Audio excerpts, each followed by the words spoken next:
જે ગુજરાતની એક કૃષિ યુનિવર્સિટીમાંથી ભણી અને આજે ઈસરોની અંદર સાયન્ટિસ્ટ બની ગઈ છે।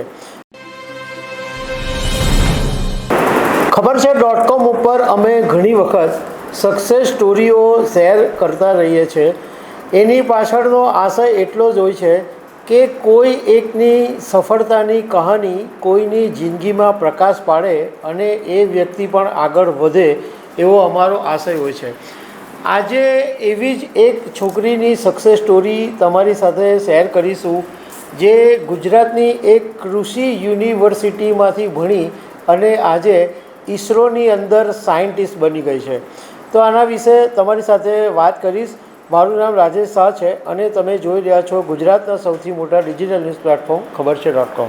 મૂળ હરિયાણાના જજ્જરના એક સામાન્ય ખેડૂત પરિવારની દીકરી પ્રીતિ વત્સ દક્ષિણ ગુજરાતમાં આવેલા નવસારી કૃષિ યુનિવર્સિટીમાં અભ્યાસ કરતી હતી અને હવે ઇન્ડિયન સ્પેસ રિસર્ચ ઓર્ગેનાઇઝેશન એ ઈસરોની અંદર એની નિમણૂક થઈ ગઈ છે અને અમદાવાદ ખાતે જોડાશે અને પ્રીતિ ક્લાઇમેટ ચેન્જ અને રિમોટ સેન્સિંગથી ફોરેસ્ટ્રી એની ઉપર સ્ટડી કરશે। પ્રીતિ આમ તો હરિયાણાના જજ્જરમાં 12 ધોરણ સુધી ત્યાં એના ગામડામાં જ ભણી અને સામાન્ય ખેડૂત પરિવારની આ દીકરી એ પછી નવસારી કોલેજમાં કૃષિ યુનિવર્સિટીમાં જોઈન થઈ અને કોલેજ ઓફ ફોરેસ્ટ્રી નવસારી કૃષિ યુનિવર્સિટીમાં ભણી અને અત્યારે PhD પણ કરી રહી છે, પણ એ ઇન બિટવીન એણે ઘણી બધી મહેનત બી કરી। અત્યારે એ પોતે UPSCની સ્પર્ધાત્મક પરીક્ષાની તૈયારી કરી રહી હતી, પરંતુ એ પહેલાં એની પર ઈસરોમાંથી નિમણૂકનો લેટર આવી ગયો અને હવે અમદાવાદમાં જોડાશે। નવસારી કૃષિ યુનિવર્સિટીના ફોરેસ્ટ્રીમાં પ્રીતિ ગ્રેજ્યુએટ થઈ અને આ ભણવા દરમિયાન 2021માં એ એટલી મતલબમાં ભણવામાં હોશિયાર છે કે 2021માં એને વાઇસ ચાન્સેલર ગોલ્ડ મેડલથી સન્માનિત પણ કરવામાં આવી હતી। એ પછી પ્રીતિ જ્યારે નવસારી કૃષિ યુનિવર્સિટીમાંથી ગ્રેજ્યુએટ થઈ ગઈ એ પછી કેરળમાં જઈને MSCમાં એડમિશન મેળવ્યું। એની આર્થિક પરિસ્થિતિ એટલી બધી સારી નહોતી કે એ કેરળની અંદર પૈસા ખર્ચીને એડમિશન લઈ શકે, પરંતુ એણે એવી પરીક્ષાઓ આપી કે જેને કારણે એને સ્કોલરશિપ મળી અને એ સ્કોલરશિપના આધારે એણે માસ્ટર્સ ત્યાં કેરળમાં પૂરું કર્યું। માસ્ટર્સ કેરળમાં પૂરું થયું એ પછી પ્રીતિ ફરીથી નવસારી કૃષિ યુનિવર્સિટીમાં આવી અને એણે અહીંયા આવીને PhD શરૂ કર્યું અને ડૉક્ટર સતીશ કુમાર સિન્હાના માર્ગદર્શન હેઠળ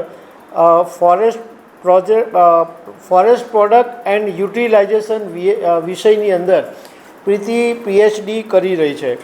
આ દરમિયાન જ્યારે એ PhD કરી રહી હતી ત્યારે હૈદરાબાદમાં નેશનલ રિમોટ સેન્સિંગ સેન્ટર દ્વારા આ વૈજ્ઞાનિકો માટેની જે પરીક્ષા લેવામાં આવી હતી એ લેખિત પરીક્ષા પ્રીતિએ આપી અને લેખિત પરીક્ષા પાસ કરી દીધી અને ઇન્ટરવ્યૂમાં પણ પાસ થઈ ગઈ અને હવે એને આ ઈસરોનો લેટર મળ્યો છે।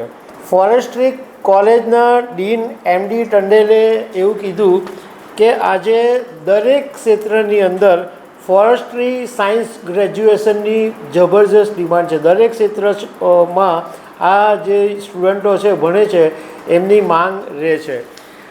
પ્રીતિએ મીડિયા સાથેની વાતમાં એવું કીધું કે સતત સાયન્ટિસ્ટ બનવાની ઈચ્છા તો હતી જ, પરંતુ એના માટે એણે સતત મહેનત ચાલુ રાખી।